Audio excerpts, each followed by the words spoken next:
Hi, I'm Sarah. Today I'm gonna talk about my classroom management plan. There are 5 topics that I will talk for this plan: philosophy, physical layout, procedure, rule, positive intervention, and differentiation. The first topic is philosophy. As I experienced as a pre-service teacher at high school last year, I encountered with many different problems about my student and classroom. I almost gave up and discouraged with my students' behavior many times.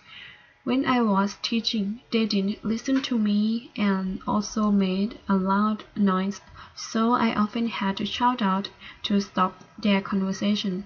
Moreover, they often came to class lately. Therefore, I had to set the rule and discipline for my class. If the students come to class lately, they will lose their scores. If they didn't misbehave, their score were stable. Initially, the rule and the disciplines were effective, but as a result, my students still came to class in a late time. Finally, they were punished and became sneaky rather than more responsible. After I experienced the classroom management course, I knew that I did the inappropriate way to teach my students, and I was an ineffective teacher. I realized that using the rules and disciplines to control students by punishment are not an effective instruction. Moreover, I have created an adversarial relationship with some students. At this time, I understand that an effective teacher has a classroom management plan filled with procedures and routines. A well-managed, smooth-running class depends on the teacher's ability to teach procedures. Classroom management is proactive and productivity-driven. It has rewards and increased learning time and promotes responsibility, including produce predictable behavior. In addition, procedures create an efficient and orderly classroom so that learning can take place. Procedure is the way we do things to make life or classroom to be productive and successful. It's important that we have to model procedure and give the student opportunities to practice it.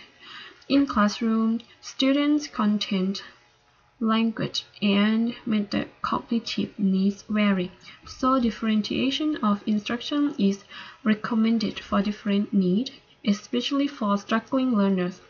The gradual release of responsibility or GRR model can be implemented as a scaffolding instruction or procedure. The gradual release of responsibility model of instruction has been documented as an effective approach for improving literacy achievement. Moreover, love and logic are also important to teach students about their responsibility. Love and logic is basically a process by which children grow through their mistakes and learn from the consequences of their choices. The discipline of students with behavior problems continues to be a major concern to most schools. Many schools use traditional ways to discipline students who exhibit problem behavior. Discipline methods are very reactive in nature and tend to focus on short-term solutions.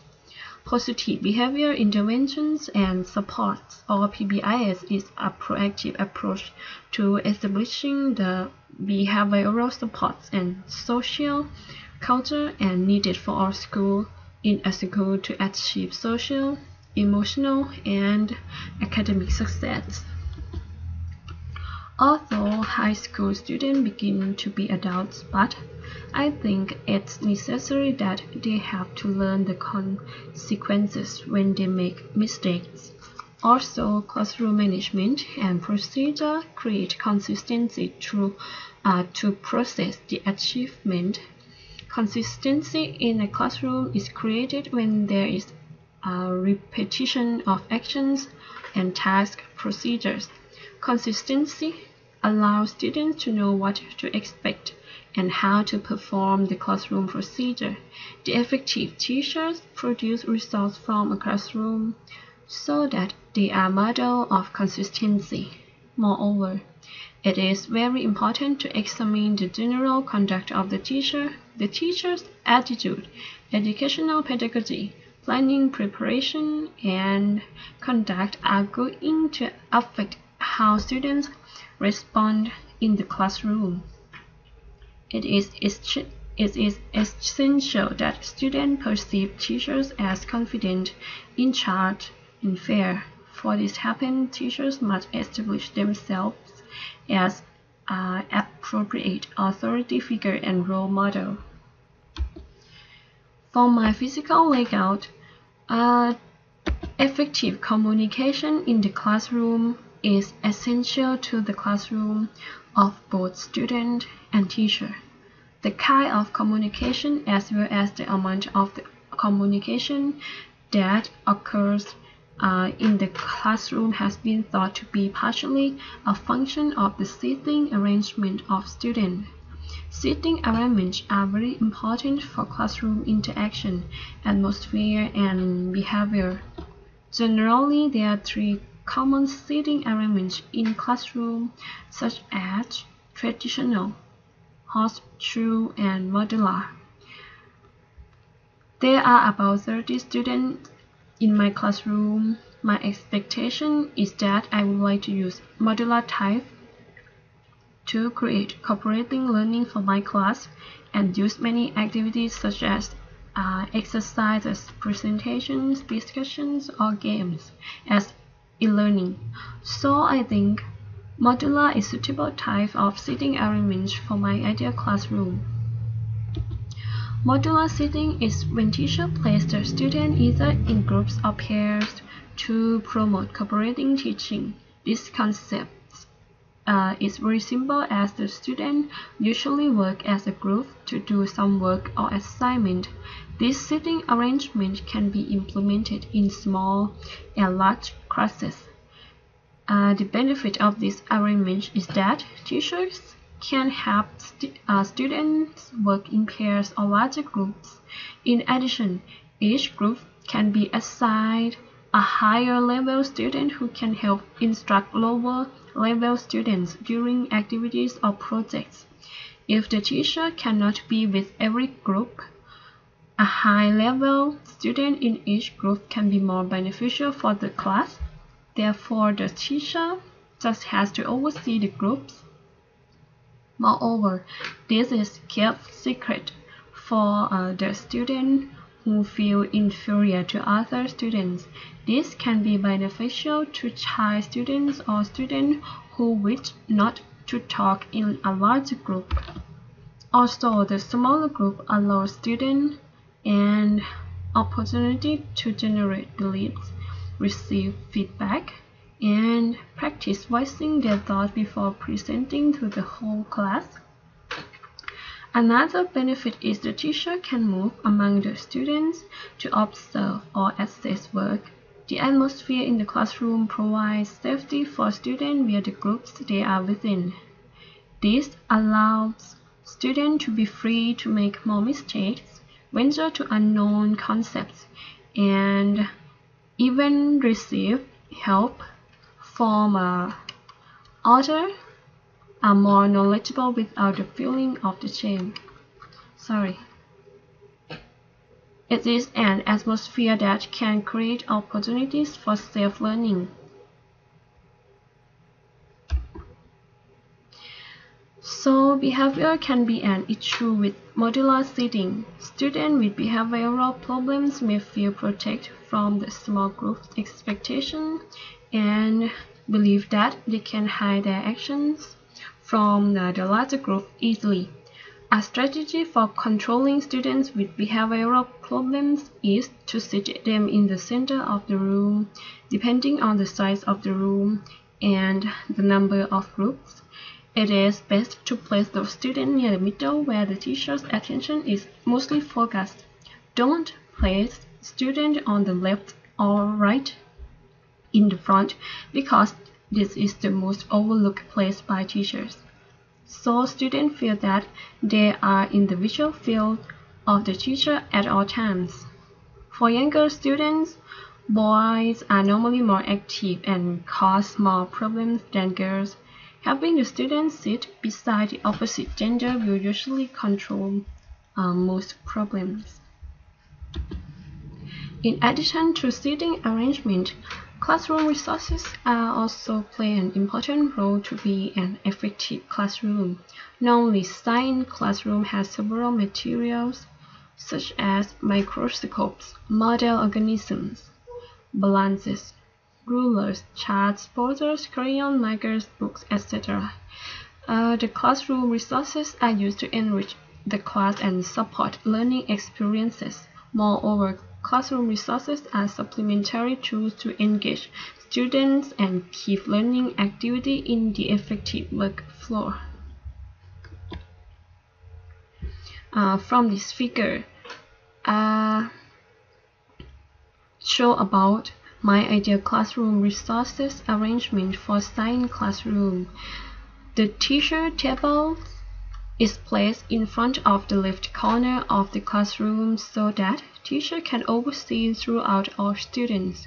Then teacher can walk to the right side to show the information through visualizer projector table. In my classroom, the visualizer projector is used to zoom in and capture complex details of any kind of tangible item, including fossils, algae, or other field specimens.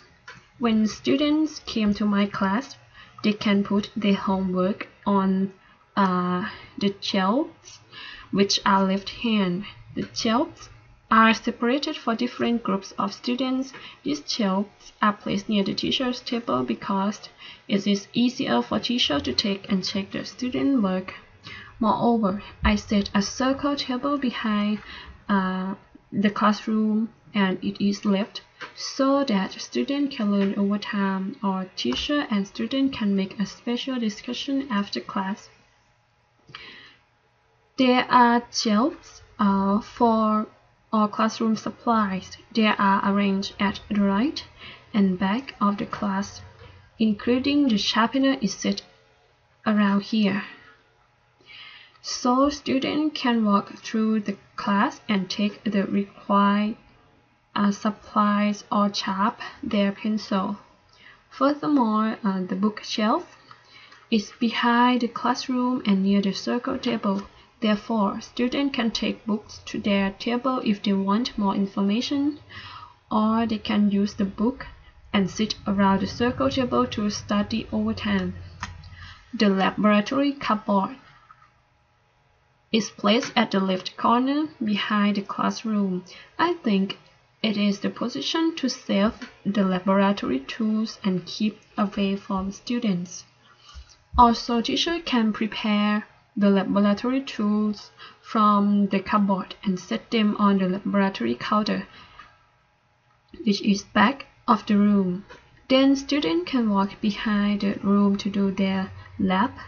Moreover, there is another laboratory counter that is arranged near the visualizer projector table. Because teacher can set the laboratory tools on that counter and immediately show to students, including teacher can write on the board in a later time. I think it is more comfortable than teachers walk to the back counter. So I hope that my plan for physical layout would support the students' learning and effective workflow. The next topic is procedure. I set 5 procedure in my plan.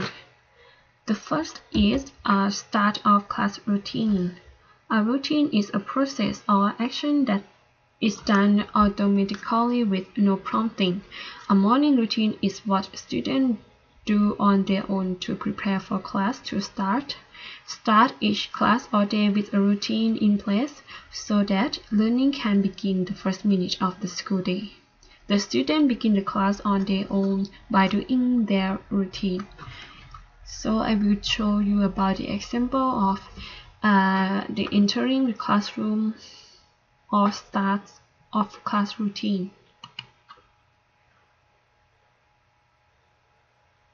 Okay.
So this is the example of the entering classroom procedure. So you will see the teacher greet student at the door.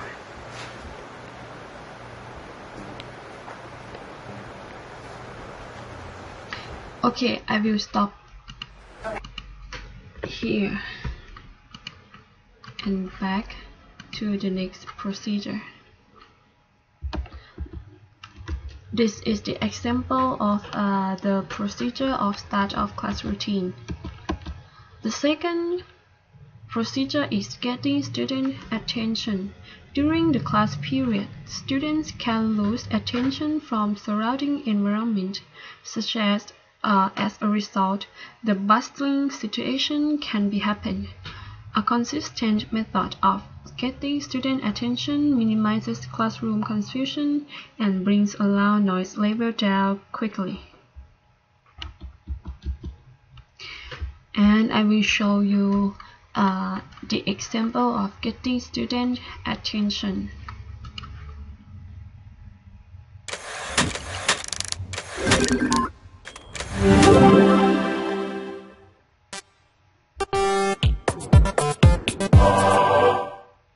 If a teacher knows nothing else about teaching, but knows how to set the tone of a classroom and have students come in and have some work to do, and then has a strong, effective attention-getting signal, then you can teach.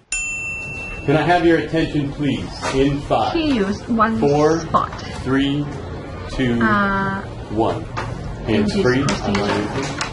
You get the student's attention from the same spot in the room every single time. I'm going to get your attention by doing exactly what I did in the same way every single time.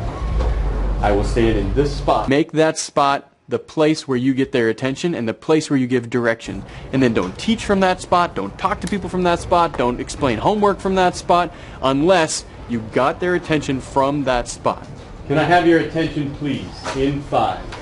But the key is consistency. Whatever you say, make sure your students do that every single time. Can I have your attention, please, in 5, 4, 3, 2, 1. Hands free, eyes on me. If you can do those things, you can teach. Okay, I will stop here. You will see the example of getting students' attention. And the next procedure is classroom transition. A transition is a bridge connecting one activity to the next throughout the school day. Transition is difficult for some students to handle because it requires students to do 3 things at once. Close one task, prepare for the next task, and refocus on the task. Okay, I will show you the example of a classroom transition.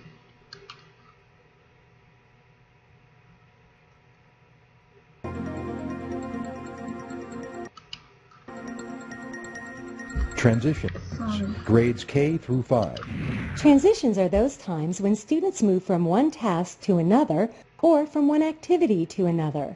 For example, the class is transitioning from a teacher-directed reading lesson to working independently. Or, math is over and it's time to go to lunch.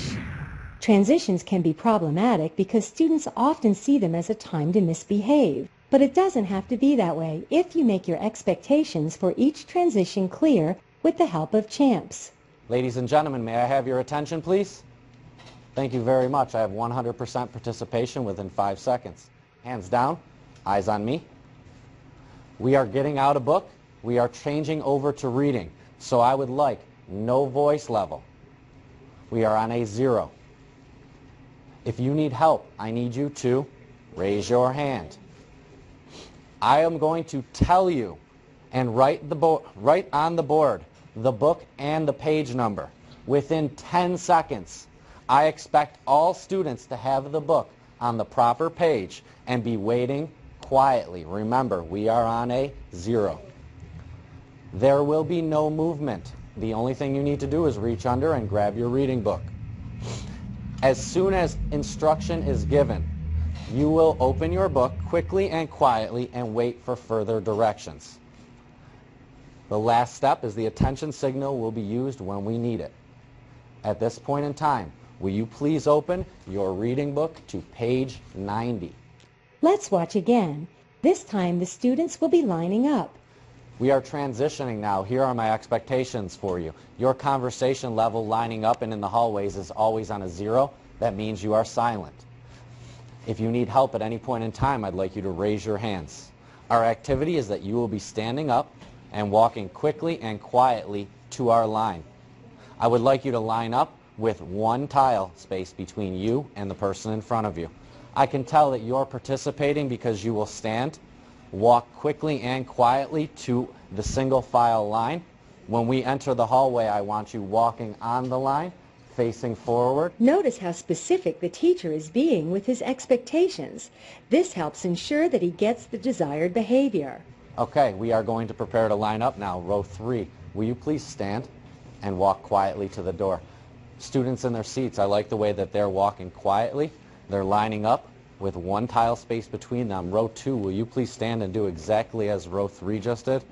Notice he releases the rows one at a time, reinforces his expectations, and gives positive feedback. I like the way that your hands are at your sides. I like the way that my students are facing forward. Row 1, will you please complete this beautiful line? Let's watch as the teacher continues to reinforce his expectations as they travel together through the hallways. I like the way each student has their hand on the railing for safety and is going down the stairs 1 stair at a time. This time moving from center to center.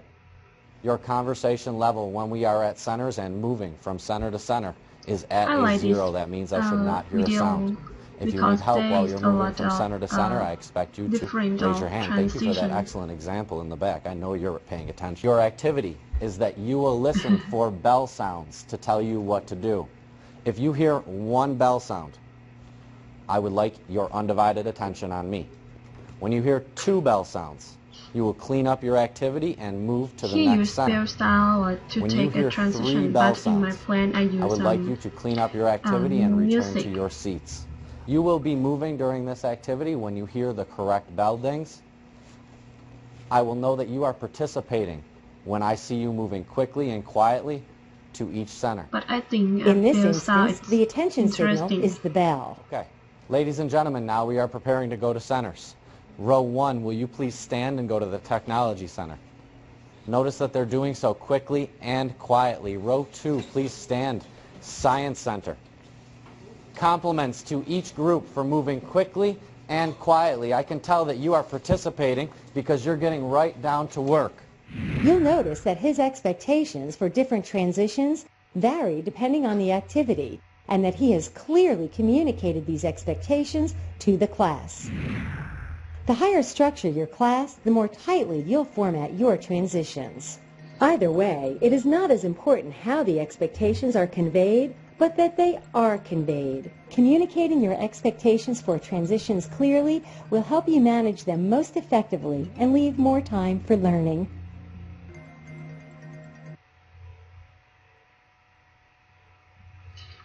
Okay, it's a good video. Okay, we move back to the next procedure. The next procedure is finishing work early. When students finish their work early and have nothing to do, productive class is wasted, so misbehavior might be increased. If students are off task while waiting for the next assignment or waiting for other students to finish the current assignment, the teacher is usually the worker running around the classroom trying to keep students busy. A start off and finish off chart will keep early finishers working while the rest of the class completes the assignment. So teacher time is free to continue teaching rather than finding work to keep students busy. My planning is preparing a chart that will be large enough for the posting in the classroom. The chart will be labeled on one side start off and the other side finish off. In the start off column, a number of activities or assignments were listed for students to do when they finish their work. Then the numbers were indicated the priority in getting tasks done. In the finish off column, I will give a number or bullet list of activities or assignments. Students can choose what they wish to do from the list once they finish all the tasks in the start off column. Then the chart will be posted in the classroom. And this is the start off and finish off task that I designed for my plan. The last procedure is dismissing the class. In classrooms, many students come in and out daily, and they all use the same materials. Activity areas, classroom supplies, and furniture must be kept orderly. Allowing a minute or two of cleanup time at the end of the class, followed by a simple dismissal procedure, leaves the classroom in order for the next group of students. The procedure of dismissing the class will be introduced on the first day of school. So students will follow the procedure upon exiting at the end of class. And a dismissal procedure could be like this.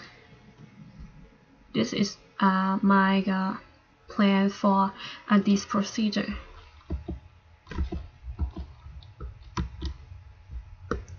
The next topic is a rule. The purpose of the rules is to protect teachers and students from any and all misbehavior that disrupt learning. I set 5 rules for my plan. The first rule is students have to listen and following directions. This rule was established to avoid chaos in the classroom, and it is an important rule to manage other rules. The laws of privilege will be used as a logical consequence. Which children's behavior does not listen and follow direction. The consequence is that the child loss of privilege of participating in an activity or using materials for a brief time, usually a class privilege or a day. Something that will take away must be directly related to their misbehavior, and I will make sure that the child truly understands and can follow up the directions. The second rule is that Raising your hand before speaking. This rule was established to practice students waiting to ask questions or to answers. Students have to realize the empathy that everyone can ask or answer. If they shout out without raising hand and giving permission from teacher, that means they are destroying the opportunity for others thinking. The consequence is that 3 strikes you are out policy. If a student calls out 3 more times in one day, he or she must make 1 new sign or poster for the classroom on the hand-raising policy. The sign will sit on the student's desk for 1 week to be a reminder. The third rule is that students have to keep their hands and feet to themselves. This rule was established to keep minor misbehaviors, intentional and accidental, from disruption. Moreover, the rule was used to avoid hurting someone or touching someone without permission. The positive timeout of logical consequence will be used when a child needs to calm down and recover self-control. The consequences is that the child moves to a pre-established place in the classroom, takes time to regroup, and then rejoin the class once when he or she has calmed down. The fourth rule is students maintain academic integrity. This rule was established to engage students in the authentic learning and mastery of academic materials, and thus harming their own education. A devious behavior can create an environment of broken trust, which then limits the ability of student and faculty to work together meaningfully and collaboratively. The sequence is stop devious behavior and fostering students to see the long-term effects. Children may feel that the pros of deviousness outweigh any negatives. Then I will call their parents, send a note home to, or email the student's parents regarding the behavioral problems. The parent may be asked for advice on how I can better reach and teach the student at school. I may offer some suggestions for appropriate parents' involvement. So that is important for parents and teachers to explain the consequences of deviousness, such as cheating lowers your self-respect and confidence, and if others see you cheating, you will lose their respect and trust. However, I will give students another opportunity, but they are required to generate their responses about the learning concept to me before they can retest again.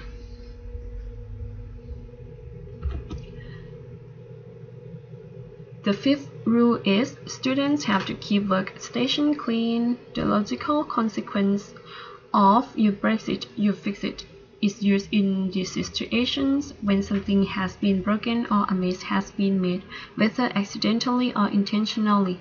The consequence is that those responsible for the problem takes responsibility for fixing it. So I will use this type of logical consequence when I see an opportunity for a child to solve a problem that he or she has caused. And the important thing is communicating with the parents of rules. If home and school rules are shared, they can be reinforced in other environments. Teachers should send classroom, school, and bus rules home for parents to read and review with children. Parents should let teachers know what rules they adhere to at home. For example, rules about the use of certain words and specific behaviors in the home can be followed in the classroom. If families have specific concerns about rules, let teachers know so they can be followed in school. Additionally, share expectations between service providers, such as teachers and therapists, so behavior are reinforced across environments and children know everyone is working together. The final topics: positive intervention and differentiation. PBIS, or positive behavior intervention and support, is a proactive approach to establishing the behavioral support and social culture and needed for all students in school to achieve social, emotional, and academic success. Attention is focused on creating and sustaining primarily, secondly, and thirdly systems of support that improve lifestyle results for all youth by making targeted misbehavior less effective, efficient, and relevant, and desired behavior more functional.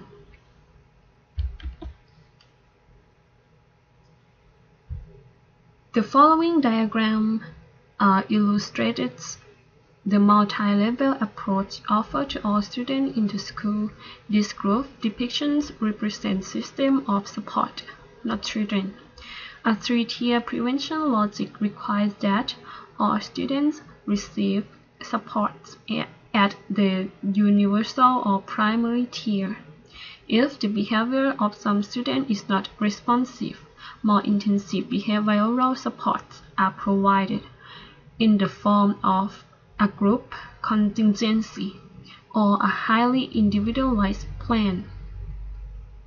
In addition to PBIS, love and logic are important to teach behavior in school. It preserves and enhances the relationship with the students.